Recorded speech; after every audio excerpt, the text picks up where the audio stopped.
Alright, I know I don't need to make this video. My last video was talking about why the M1 Max MacBook Pro was a way better deal than the current M3 MacBook Pros. But if you clicked on this video, it's because you want to know which is the best MacBook Pro to buy. And maybe there's a possibility that you cannot buy a used MacBook. You don't have access to a used MacBook. You don't trust buying used MacBooks or even used products in general. And you don't have access to Apple refurbished store, like me, on my country. And so, in today's video, I'm going to tell you which of the MacBook Pros is a better buy. Is the base model M3 MacBook Pro enough? Is the M3 Pro a good buy, a good value? And of course, should you spend the extra money for the M3 Max MacBook Pro? Well, I will guide you through the Apple MacBook Pro lineup in today's video. So, no further ado, drop a like down below, subscribe to the channel. Thank you guys for all of your support in my last video. Go check it out if you haven't. Roll the intro. Well, before you ask about my jacket, well, currently it's really cold where I live and I cannot get my heater to turn on. So it's currently on my home really cold and I need to wear this jacket. Again, let's go right on the point of this video, which is the M3 MacBook Pros. Which of these machines should you buy? Should you buy the M3 Mace model? Should you spend more money on the M3 Pro to get more performance? Or should you completely splurge your money and buy the M3 Max? Of course, if you have it, because the M3 Max starts really high, more than $3,000. So, which MacBook should you buy? Well, first we need to analyze the M3 MacBook Pro lineup. It first starts with the base model M3 MacBook Pro at $1,600, $1,599 to be more exact. This machine comes with the M3 chip, the base model M3 chip. And this is not a bad deal at all. It gives you the M3, which currently is one of the best chips in terms of power and efficiency. The GPU performance has been very much improved on this new M3 generation. It's a 3nm architecture, completely new, and according to benchmarks, is about 30% faster than the M2. So, yeah, this machine is really, really good. And the value speaks out of itself. Costing only $1,600 gives you the same computer that the M3 Pro gives you.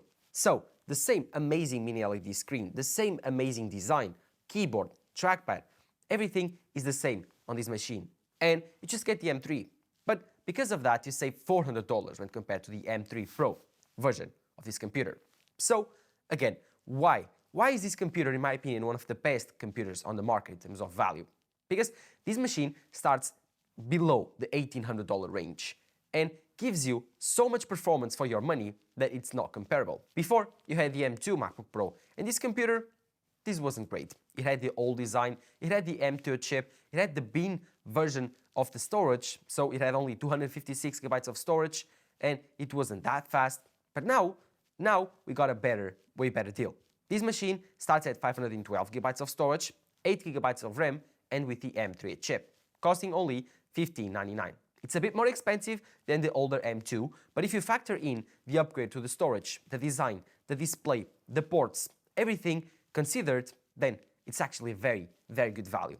Again, this machine, in my opinion, is for most people. I think that most people looking to buy a new MacBook Pro in 2023, and they only want to buy it new, they don't want to buy it refurbished or used, then this is the computer to buy. If you are watching this video, the biggest thing that I want you to take out of this video is that the M3 base model, the complete base model, no upgrades to the RAM, the storage, nothing. The complete base model is the best value computer out of this lineup. But then you need to make a choice. If you need more than 8 GB of RAM, if you need more than 512 GB of storage, what should you do? Well, simple. If you need more storage, then buy it.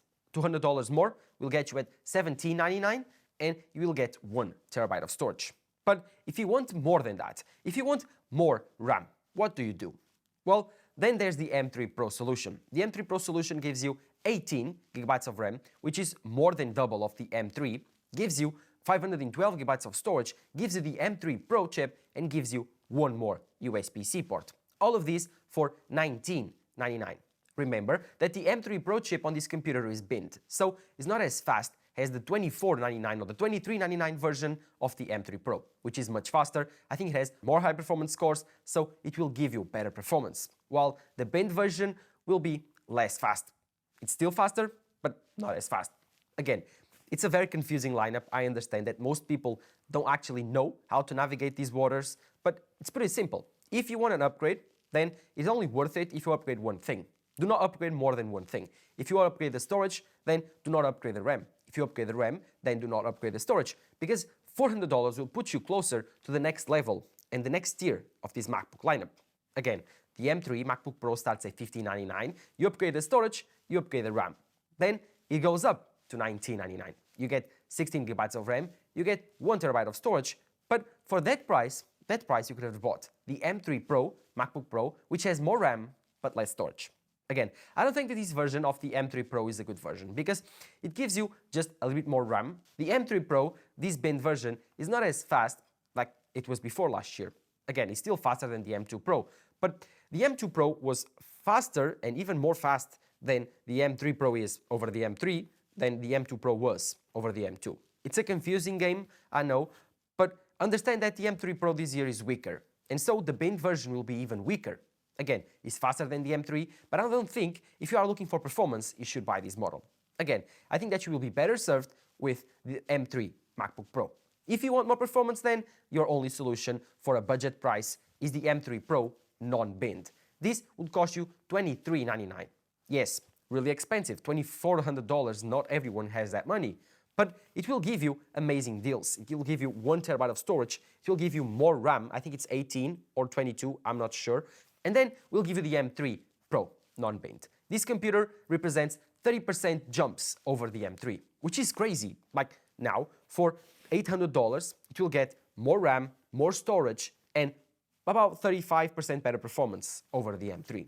If you can justify that price increase, then the performance and the gains we'll get will be more significant. So again, in my opinion, this is another value gem on the lineup. I think that this is the best value for performance on the M3 lineup. Yes, if you are looking for a very performance-focused computer on the MacBook Pro lineup and you think that the M3 won't be enough, then I do believe you should go for the M3 Pro, $2,400 option. This is the farther I would go before I would start looking at the used market. Even if you don't want to actually admit it, more than this, $3,000, $4,000, it's really, really expensive, and I don't think you will get your money worth out of it. Again, if you don't need the M3 Max. But if you need the M3 Max, then why are you watching this video? You know what you need. You know which computer should you buy. Again, this is just for entertainment. So go buy the M3 Max, spec it out whatever you want. You don't need my advice. But for people that don't know what they need, then trust me, the M3 Pro will be more than enough. And in my opinion, the best value of the M3 Pro lineup is for sure the $2,400 version. This will give you 1 terabyte of storage, which for most people will be more than enough. And if you need more, then buy external SSDs. They are much cheaper and they don't justify the price of upgrading $200 for just, I don't know, 1 terabyte of storage on an internal MacBook, which will cost you $400 more in this case to go to 2 terabytes. So it's really expensive to upgrade the storage on these M3 Pro and M3 Max computers.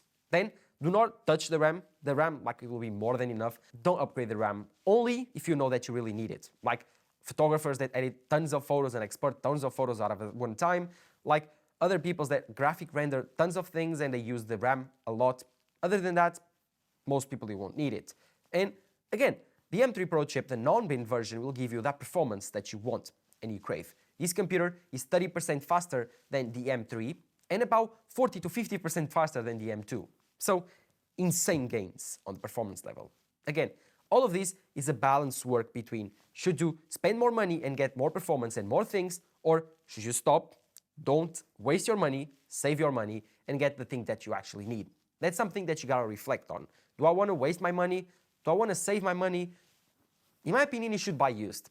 This is where the value and the real value lies on the MacBook lineup. Again, I made a whole separate video talking about this, why you shouldn't buy the M3 MacBook Pros. Every one of them, the M3, the M3 Pro, and the M3 Max. Still completely agree with that video. But I needed to make this one for people that don't have the access that I do, and most people do, to refurbished or used computers. If you don't trust eBay, if you don't have any option to buy refurbished, then your only option is buy through Apple and buy new computers. If you are looking for this, then again, the two best values on this lineup are the M3, the base model without any upgrades, and then of course the M3 Pro with the non-binned version. Again, no upgrades. Over this, I think you are wasting your money. If you want to spend more than this, then again, it's your choice, but I don't think you are making the right choice. Again, the M3 Max is a completely separate level. That's for people that know what they are doing, complete professionals. Even some pros, they don't need the M3 Max. Most pros don't need the M3 Max. Most pros will be completely fine with the M3 Pro. But the M3 Max exists for people that are completely nuts. People that need that extra tip of the performance. They need every single drop of performance that this MacBook can actually give them. And they drive 4K displays all the time. They edit videos and huge files on their computers. They graphic render huge movies and oh my god. The M3 Max is crazy. It's a complete separate level. It's a different universe out of the M3 Pro and the M3. These are slower chips, but they are much cheaper. The M3 Max starts at $3499, $3,000, while the M3 Pro starts at $2,000, which is $1,000 of a difference, and the M3 starts at $1,599. Again, this is where the value resides, the base models. Even on the M3 Max, it's the same thing. If you are looking to buy the M3 Max, I do believe that the best value ones are the cheaper models, not the fully upgraded ones. I bought the M1 Max 16-inch MacBook Pro, and I'm sorry that I keep repeating myself that this computer is amazing. The other video was just talking about this machine, but I needed to tell you this. This computer at that time costed me $3,600. Now, if I want to sell it, I will sell it for about $2,000, $1,800. So half of my value is gone in 2 years. And I'm comfortable with it because this machine is still very powerful. But are you comfortable with it? Are you comfortable spending $3,600 for 2 years later, your machine will be not as half of the value and okay, the performance will be good, but you overspent your money. So you just threw money away. You don't need that performance. You could have bought a cheaper computer with less like devaluation, and then the computer 2 years later will be the same as this one. Because if you don't push the car, if you don't push the computer, you don't need that extra performance because you will never use it. Again, buying computers is like buying a car. You don't need to buy a V12 for your daily commute. That would be very expensive to run, that would be very expensive to service, and the devaluation that you will get out of that car, it's crazy for what you do. So, what do? Well, you actually buy an electric car, a very cheap electric car, or you buy an underpowered gas car. That will be cheap to run, will be really cheap to service, and then for your daily commutes, completely fine. It will never reach its limit. The computer are the same things. You don't overspend buying a $4,000 computer, and then you will use out of those $4,000, like it could have been fine with a $1,000 computer, and then at the end of 2 years, those $2,000 or $3,000 of devaluation could have been just $500. Again, that's something that you actually gotta decide. Which is the best choice for you? Buying a super expensive computer that lasts you 10 years, but again, the devaluation will be insane and you will never reach its potential, or should you buy accordingly to your performance needs and you will save so much money? I know the interior geek inside you wants to buy the best thing available, but be careful. Things can be very expensive, and buying an M3 Max currently is just a necessity for few. I think that most people should buy the M3, or even pushing it, the M3 Pro MacBook Pro. But I don't think this one is the best value. Again, the best value resides on the M3 MacBook Pro base model. But let me know in the comments below what you think. Do you think that the M3 MacBook Pro base model only having 8GB of RAM is a complete deal breaker, or even not having one USB-C port on the right side? Do you think that's a deal breaker? Do you think that the M3 Pro MacBook Pro is a good deal, or is underpowered this year and is not worth it? You should simply buy the M3 MacBook Pro or jump for the M3 Max. Careful, the M3 Max is more expensive this year, but so much more powerful. Again, if you need that, you already know. Thank you guys for watching. Drop a like down below, subscribe to the channel. This has been Tech Talking to you here. Bye-bye.